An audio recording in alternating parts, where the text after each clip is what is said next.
On this episode, we take some inspiration from an online article to discuss some of the major modern challenges Thailand is facing. So if you're curious about what obstacles Thailand must conquer to move to the next level, you'll love this episode of the Bangkok Podcast.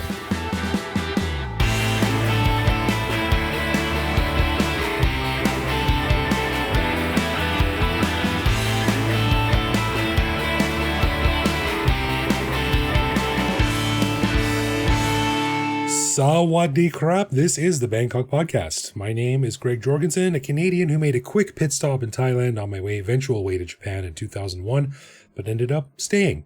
And I do wonder what the life of Greg San would have been like had I stuck with my plan. Not as good as your life now. Maybe not, but it is an alternate reality I do wonder about sometimes. You might be a samurai warrior today. I still am, just behind my computer. That's right. And I'm Ed Knuth, an American who came to Thailand on a one-year teaching contract over 25 years ago. Fell in love with trying to guess what the excuse will be for flooding in Bangkok this year, so I never left. Man, 246 years in a row it flooded again. Who could have seen this coming? Well, this year the excuse is like these typhoons or whatever. Like there's some tropical storms going on. That's the excuse this year. I think the excuse is that it's just the city is almost below the ocean and they need to call in a bunch of Dutch engineers over here to sort something out. Dude, I've been saying that for years. I talk to my students about that. I'm like, what? I'm like, what is the Thai government doing? You know, we have mentioned this before, but we have to find a genuine expert from the Thai government to come in and talk about it because they have to be doing something. I would love to. It's so hard to find someone. I would love to hear all about Bangkok's water management. It would be fascinating, but I mean, hey, listeners, if you know someone, right, let me know because I'd love to talk to someone about that. For sure. All right, we want to give a big thanks to all of our patrons who support the show. Patrons get every episode a day early, behind-the-scenes photos of our interviews, a heads up to send questions to upcoming guests, and access to our Discord server to chat with me, Greg, and other listeners around the world. But best of all, patrons also get an unscripted, uncensored bonus episode every week where we riff on current events and Bangkok topics. On this week's bonus show, we chatted about the difficulties of arguing in a second language, in this case, me arguing with my movers, and Greg arguing with his wife, and how we should give extra credit for anyone trying to make a complex point in their second language. More arguing about the eternal PC versus Mac debate, and Greg's trepidation about fixing his vision with laser eye surgery, and whether or not he should take the doctor up on our offer to keep the piece of his cornea that they remove. Yes. It was a bizarre offer. To learn how to become a patron and get all this good stuff, plus full access to over 800 bonus and regular back episodes, click the support button at the top of our website. Yep. And remember, if you have a question about me, Ed, the show, life, the universe, or everything, send us a message for our upcoming Q&A show, bangkokpodcast@gmail.com. And also don't forget, if you are out and about in Bangkok and see a Bangkok Podcast sticker, take a picture. Send us 3 pictures of 3 different stickers, and we'll send you a gift. Simple as that. Heck yeah. Yeah. All right. On this episode, we are going to take some inspiration from an article that was pointed out by our pal BKK Vuck, love saying that name, on Discord. It is an article on ajan.com, a website which I am very surprised to hear is still going strong. That is an old school website, ajan.com. I got on that website in 2000. Yeah, it was here before we were here. Yeah. So congrats to that. That's still going. But anyway, the article appeared on ajan.com by Dr. Jesse Sessions, who runs Madrona Holistic Coaching. And the article goes into detail about 13 challenges that Thailand is facing as it heads further into the 21st century. Now, we should say that we don't know Dr. Sessions, never met him, but he seems like a smart guy. And for the most part, we agree with many of the points he raises, or at least worth discussing. So let's do just that. Let's take a look at the issues he's talking about what Thailand is facing, what issues it's facing as we move into the 21st century, and see what we think about them. And maybe we can arrive at some perfect solutions that, of course, everyone will adopt immediately and immediately improve everything. So what do you think about these articles when you read them? They're interesting because they're not quite listicles, but right. I don't want to assume anything, but this seems like it could be AI generated. That doesn't mean it's bad. I've actually read it already. And actually, it's really too much to talk about on one show, but that's what this show is going to be about. So the show is going to be kind of a superficial look at like 12 or 13 major problems Thailand's facing. So we're going to superficially look at many major issues. Yeah, well, I think a lot of the points it raises are pretty valid, and maybe we can have Dr. Sessions on a future show to go into more detail about. Yeah, them. maybe. But, I think they are issues that Thailand and I think anyone who lives here is dealing with. So it's totally valid that we discuss them and talk about them. My reaction, just as a broad thing before we get into the details, my reaction was this whole idea of how you and I have kind of gotten our lives fairly fixed, and we can be kind of in the middle of a hurricane and it doesn't matter. So Thailand has all these issues that basically don't affect us, but it's good to kind of pop your head out of your safe bubble and be like, oh wow, like this huge issue is happening to the country that I live in, even though it's going to affect me, even if it's going to affect everyone. This is so much bigger than like my bank changing a rule. This is countrywide issues. Some of these issues, if they're not solved, will directly impact us. Yeah, no doubt. So you just want to run through them and then discuss as we go along? Yeah, sure. Okay. I'll read them off and then you take the first stab and see what you think. Sure. And before we get into going through each one, I just want to say that we're just going to present a quick summary of each point, and I urge everyone to go to the actual site. We'll put the link on our show notes and read the full article because there's a lot of context there and there's a lot of footnotes that provide extra information. So this is just sort of a quick summary and our take on it. But if you can, head to the real article and read that after you listen to this. So the first one is security and defense, fragile borders, lingering conflicts, tensions with Cambodia, the insurgency in the deep south that's easy to forget, and Myanmar's civil war. These are sort of like a three-front problem presenting issues for Thailand to deal with and manage. Yeah, this is a classic example of something that is very easy just to forget about if you don't live on the border. So obviously Thai people who live on the Cambodian border, it's directly affecting their lives. I feel that the conflict in the south is calmer than it used to be back in the day, but it's not like they've actually solved the problem. Right. And there's still occasionally gunfire or like small bombs and stuff. So it's not over.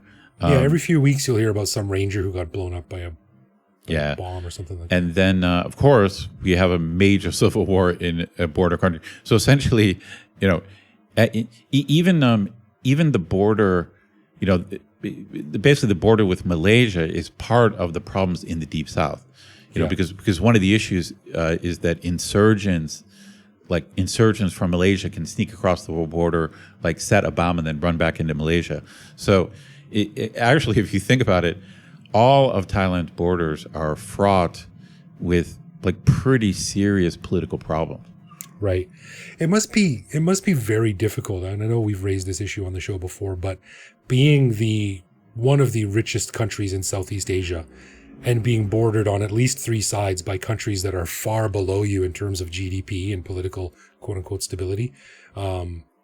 So like you've got Myanmar with their problems. You've got Laos, which is I guess Laos is peaceful. I was thinking that all the borders are troubled, but actually the border with Laos is pretty peaceful. There's actually drug smuggling across the Laos border, but I feel like the other borders are more problematic these days.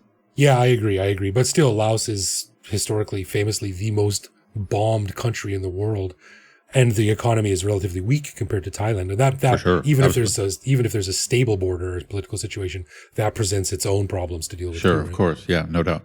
Yeah, so it must be tough being the big kid on the block, and then having all the surrounding people just sort of kicking off, like for sure. Yeah. The second one he goes through is he calls transnational crime and cyber risk. Thailand is a hub of fraud networks, which undermines public trust and damages Thailand's reputation as an investment environment. Dude, this cyber scam thing is gigantic. Yeah. We did another interview recently where we talked about it a little bit, and that's going to come up on a later show. But man, every time I read about the cyber scams, it's just bigger and darker than I thought. So Exactly. listeners, I'm sure you've heard about these scam centers, but usually what they seem to involve is almost entire cities in Myanmar or Cambodia that have been taken over by mafia, which typically seem to be Chinese mafia, and they essentially capture people or kind of enslave them with like fake job offers and keep them in these factories where they go online to commit scams. Yeah. And not just a couple. I mean, hundreds and hundreds and hundreds, probably thousands and thousands between both countries. Oh yeah, no, it's like the number of people involved is crazy, and it's really a major law and order problem. You know, I just I think it was yesterday I was reading about this China finally sentenced one of these big mafia families, and it was something like they had 30 or 40 members of the family, and like half of them got the death penalty. Yes, you know? that's right. And they basically take over cities. It's like really almost hard to get your head around. Like, so there's some sleepy, village in Burma, and they go in there and they take over the whole place, and they build buildings, and they set up casinos and hotels and like red light districts and scam centers. It's like the whole city is like a crime town. Yeah, I think these places are kind of indicative of a trend in Southeast Asia, a lot of places too, I guess. But, I think the authorities are willing to turn a blind eye to illegal operations underneath a certain level. But once they start getting so big that they start drawing international attention, then they've got to make a couple of examples. And a few weeks ago, we saw in Myanmar, some of these factories in these small towns were just completely wiped out by bombs and destroyed, and everyone was running across the border into Thailand to escape this stuff. And then you have China cracking down and sentencing people to the death penalty. So I think they're at this size now that the authorities are like, all right, we got to make an example here. So many Europeans, Americans, Australians have gotten scammed that Trump has even talked about it. Like, Trump was just in Southeast Asia. He talked about it. They definitely, like these guys were not small players. Like they clearly just went too far. I mean, you really can't get your head around like what a major thing this is. And the effect on Thailand is significant because they often have to cross the border for different reasons, or sometimes there's weird like electric grid issues where some of these like scam cities are actually getting electric power from Thailand. Yes, right. Yeah. So there's just these, so that definitely affects Thailand because often they have to fly people into Bangkok, so they're using, it's kind of the same thing with like the drug smuggling where the drug labs are in Myanmar, but then to get the drugs out, they have to go through like Suvarnabhumi or Lam Chabang to get it on a distribution boat. Point. Yeah. So Thailand is just stuck in the middle. Right. Exactly. Yeah. All right. Tourism's uneven recovery. Tourism remains below pre-pandemic levels with slower Chinese return and shifting travel spending patterns hitting smaller operations hardest and leaving recovery uneven across the sector. Dude, this is something that I was totally wrong about, and it kind of fits with what I said earlier. Right after COVID, there was a spike in tourism, and I predicted, I think in 2023, I said we're going to hit pre-COVID levels, and then next year, which would have been last year, we're going to exceed it. It just we were just on the road to like this incredible recovery, and then it stalled, and. We've talked about a little bit this whole issue with China getting spooked by like kidnappings and maybe even related to the scam setter thing. Right. And it's funny that ties into it. That's right. And it seems it's been one thing or another. And I wonder, this is, so I would be very troubled by this. Like, if I was, if I worked for the Thai government and I looked at this, I think it's a really bad sign that now 3 years after COVID, we're still not back to pre-COVID levels, which was like 39.5 million people. I think it's worrisome, and maybe it could be just because there's more. Vietnam is a perfect example of a place that it just keeps developing and developing, and I don't want to say it's the new Thailand, but it's just it used to be so far behind in infrastructure and like resorts and 5-star hotels. Right. But now it's everyone who goes to Vietnam that I know loves it. I love Vietnam, and I've squawked about it many times before. Like, Thailand no longer has the market locked up on nice beaches, good food, friendly people.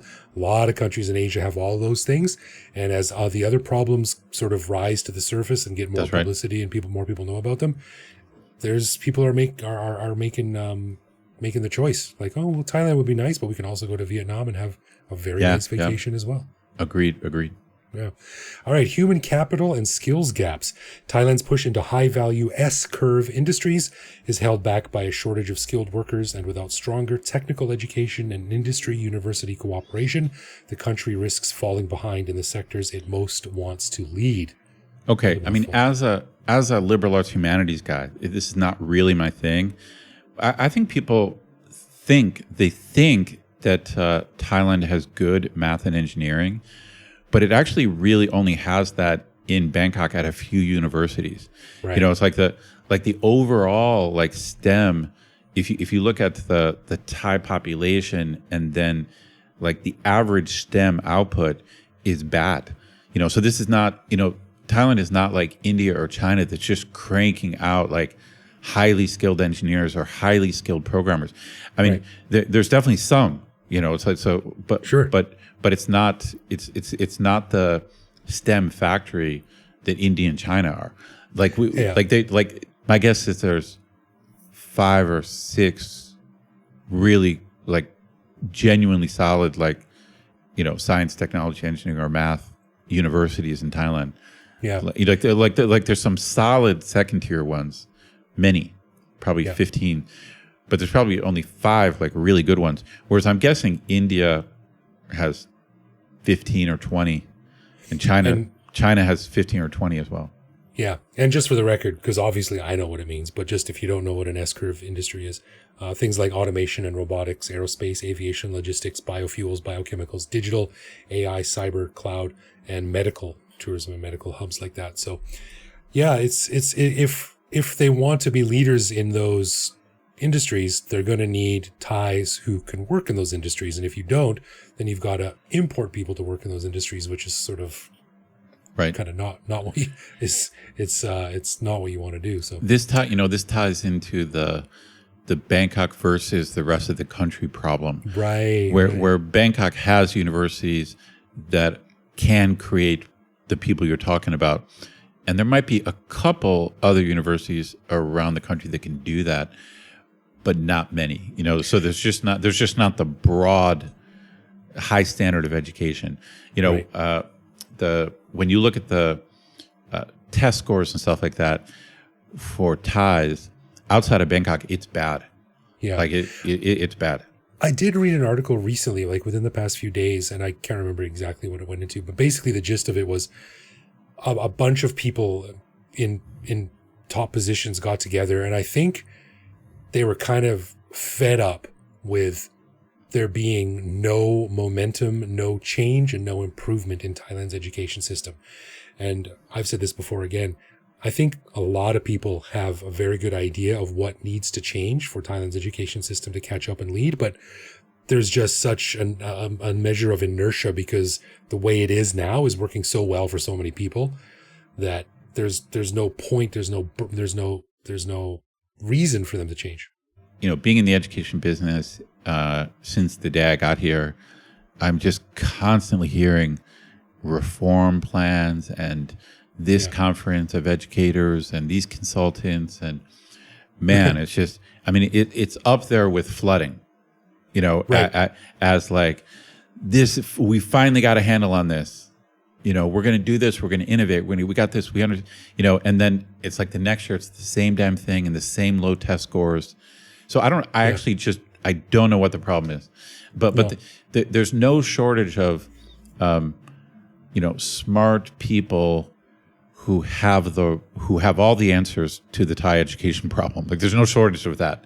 Yeah. You know, it's like, you know, this is the weird thing about the Thai government is that, a bunch of people working for the Thai government are top notch. I mean, some of my students go and work for the foreign ministry. Sure. So great English, like international education. Super smart. Like they talk the talk of like the UN, and like they're just locked into like a global standard. Right, so an international mindset, and they really understand how things work. They just say the thing you're supposed to say, for Thailand to just be a totally first world, and then it never happens. Right. It's just like a bunch of meetings and PowerPoints and this innovation and this. We're going to, teach Thai kids to think for themselves, and we're going to do this. And, and then it's just, and then 10 years later, it's exactly like it was before. So there's some implementation or follow through, or I don't know. So I don't know what the problem is. A lot of good ideas, none of them actually put into action. That's it. The next one is debt burdens. Rising government and household debt is eroding fiscal flexibility, suppressing consumer spending, and trapping many families, especially in rural areas, in cycles of costly credit that slow growth and deepen inequality. Dude, the numbers on household debt in Thailand are scary. It's crazy, and I don't understand it. I'm not a finance guy, but it's like, didn't it pass like 100% of like debt to GDP ratio or something like that? I don't know. I mean, but it's bad, and I don't know.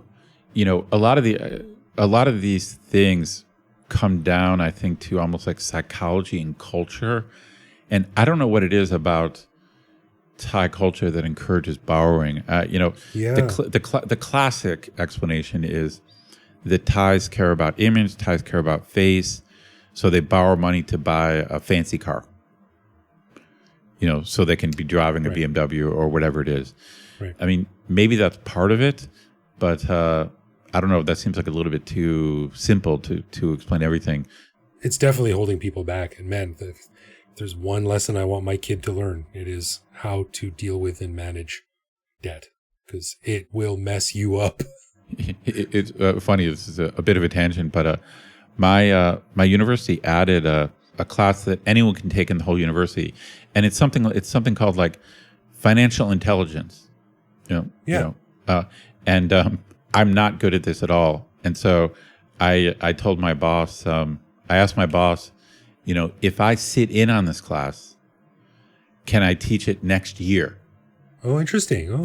I think like personal financial management, that's one of those things. Even though I'm like a liberal arts humanities guy, and like we pride ourselves on not being practical, for real. That's funny. But man, personal financial management, that's something that every college kid should have to take. Dude, there was a tweet that spoke so deeply to me and reminded me exactly of my high school experience. And the tweet was something like, me to the teacher, hey, can you teach us how to balance the checkbook? And the teacher said, shut the fuck up and square dance. That's funny. That's exactly it. This is another something that we can talk to Dr. Jessica about on another show. Demographics and health systems. Thailand's rapid aging is straining hospitals, finances, and families. And without stronger planning, the country faces a future where fewer working age adults must support more retirees within an overstretched healthcare and social system. Yep, this is a big issue. This is something that I did talk to my students about in my social science class, and I found a video. It's about a 45-minute documentary film about aging Thailand in Thai. I usually don't assign stuff in Thai, but this time I did, and it's a huge problem. Like, there are people. I follow a bunch of on YouTube. I follow a bunch of like futurist people, kind of like they're trying to figure out like what's life going to be in 30, 40, 50 years, and some of these people really think demographics is more dangerous than climate change. There's a faction of I don't know what to call them. Like they're kind of like demographic alarmists, I guess I would call them. Okay. And they're smart people. Like, so these are science-minded people, but they're looking at the numbers of it's almost so. Because I show this film to my students and I translated it, basically it boils down to this. Everywhere in the world, there's not enough kids except a few places. So generally in the Muslim world, the birth rate is still pretty good. And then Christian Africa is still pretty good. But basically the rest of the world, the birth rate is too low, and this creates like massive demographic problems. Like, because essentially you need to have more young people than old people, because young people need to take care of old people, but also they also need to work and be productive. So Yes. and Thailand is up there. I can't remember if it's I think Japan, China are close to the worst. Taiwan as well. Yeah, they're Singapore, really bad. Korea. But Thailand is up there, man. Yeah, yeah. I've heard a lot of, I've read a lot of headlines about this problem in Thailand, and the phrase demographic time bomb is used a lot. That's a very good way to put it. And again, I've never heard anyone from the Thai government say a single thing about it. Interesting. Get out and have babies. That's right. I mean, they could promote that instead of being worried about Valentine's Day like hookups. They should be promoting that stuff. They should be like free love hotels on Valentine's Day. Yeah, right. That's what they should. That's what they should. They should have like coupons. Oh, we solved this problem over here, but there's 40 more problems now behind me. Agreed. All right, innovation and AI readiness. Thailand's slipping innovation ranking highlights weak readiness for AI and fast-moving technologies, and without timely investment in the next wave of transformation, risks widening inequality between those who can adapt and those who cannot. Interesting. Does your wife use an AI chatbot in Thai? I don't know in Thai, but she certainly uses to help her polish her English writing. Oh, she does. Yeah. Yeah, and she's pretty good. I use it all the time for all kinds of stuff, just formatting and reorganizing information very quickly. For sure. No, I use it all the time. But I was curious. I think my students are using it, to help with schoolwork and things like that.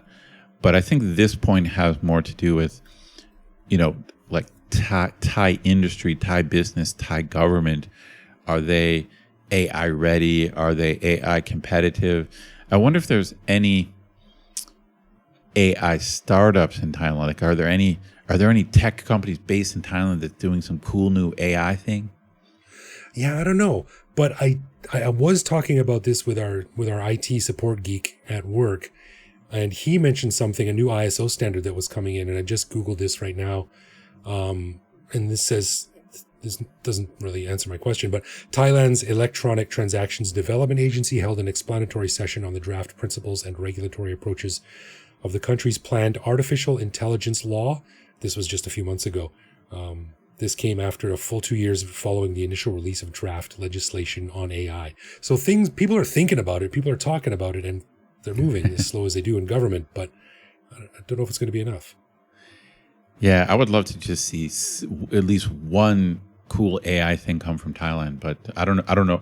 I've never heard of any like cool Thai AI company. All right, last two here. Governance and leadership. Thailand's 2 decades of political turbulence have weakened policy consistency, eroded confidence, and repeatedly stalled long-term national strategies. Yeah, I mean, this is my world, and I think Thailand's in a weird situation where it's quote unquote stable, in that we don't have protests in the street, we don't have some super major constitutional thing going on, but things also are not moving forward. So we do have elections coming up. I think they're scheduled for March or April. But I think this point is well taken. What we need is a consistent stretch of like one party without controversy.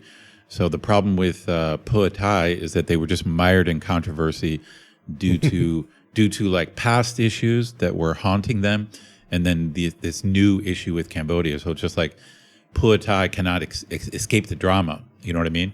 So we just need. I mean, hopefully the Progressive Party will win the next election and be scandal free. Like what Thailand really needs is 4 years without scandals. So whoever wins can actually govern. That's what Thailand needs. That'd be nice. And the last one, Thailand's image at risk. When scams, corruption, scandals, and security incidents dominate headlines, Thailand's reputation is damaged, and that erosion directly undermines tourist sentiment, investor confidence, and international trust. Yeah, this is interesting. On the one hand, I think Thailand's image is good because of things like the White Lotus. There's more movie production here, and there's more presence in Thailand in pop culture. Like, dare I use the word soft power? Soft power. I knew you were going to say that. So I think that Thailand's soft power is, I don't know if it's at its peak, but I feel like it, things like the White Lotus have put Thailand in the forefront. But on the other hand, it's like you turn the page of the newspaper and it's all about scam centers or a murder here, you know what I mean? A tourist who disappears. So I think there is an image issue going on. Yeah.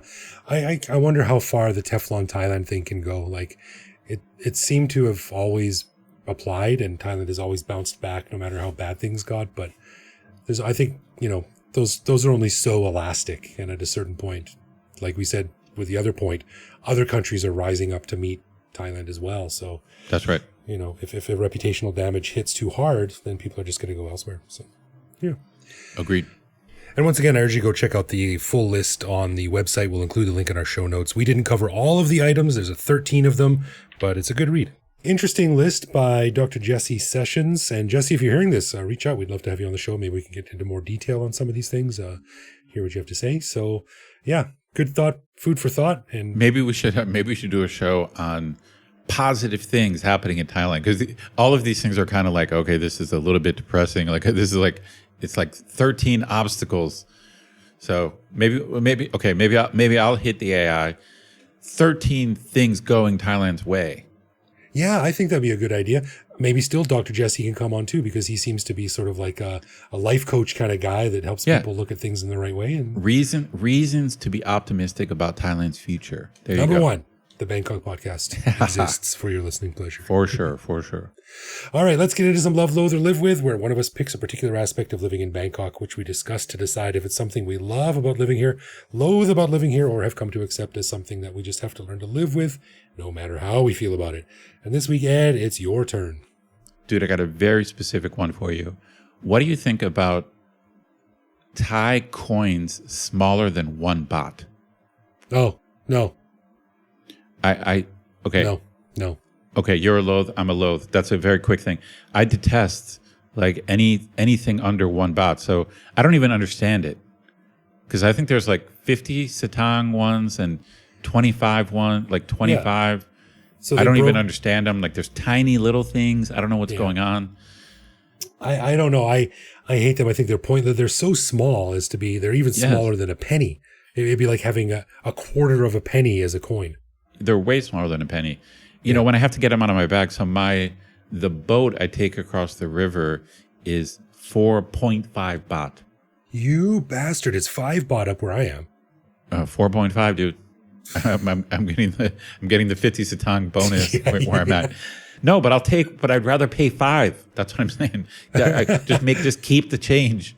Right. Well, it's funny. With my students know that I'm not a Trump fan. Listeners, you probably have figured this out as well. Surprising. But as an exercise with my students, I talk about things that I agree with Trump on. Interesting. Okay. Yeah. And there are actually a few major things, but one of my jokes is like I pick like a small thing. Okay, I agree with him on this, and Trump wants to get rid of the penny, and I agree with that. I hate the penny, just like I hate this tongue. I hate small coins. Yeah, we got rid of the penny in Canada years and years ago, and it was I think it was a bit of turbulence right off the bat, but eventually everyone got used to it, and now there's no looking back. I remember when I was in law school, this is basically 30 years ago, and I had an argument with someone in law school about, I was saying back then we should get rid of the penny, and they were like, no. And so, this is a long-standing thing of mine. I don't know why, but like small coins that I consider them nearly valueless, but they take up space, they take up time. Right. I'm sick of the woman at the toll thing, where I'm paying. It's like she's like counting and pushing out these like 50 satang pieces, like tiny things. Loathe. Yeah, I don't like them, but I'm a live with, only because if you Dude, look you off got to the- be a loath. Come on. No, if you look off to the side there, I've got an old Jack Daniels bottle that's half full of them. And Exactly. what I want to do one day is like bury it in my yard. Some kid will dig it up and think it's treasure or something like that. Well, that shows you it's archaic. Okay, it has no like that bottle is probably worth like 87 baht. Like the bottle of like thousands of stang, it's worth 87 baht, dude. That's funny. Yeah, I'm a live with bordering on loath. They're useless, pointless, take up space. But Okay, I'm going to consider this a loath. I'm pushing you over the line into a loath. I do like my bottle of treasure. All right, a final thanks to our patrons who support the show. Patrons get a ton of cool perks and the warm, fuzzy feeling knowing that they're helping in our never-ending quest for cool content. Find out more by clicking support on our website. And connect with us online. We're Bangkok Podcast on social media, bangkokpodcast.com on the web, or simply bangkokpodcast@gmail.com. We love hearing from our listeners and always reply to our messages. That's right. You can listen to each episode on YouTube. Send us a voicemail through our website. We'll feature that on our show. Hit me up on Blue Sky where I am BKK Greg. Thank you for listening, everyone. We'll see you back here next week. For sure.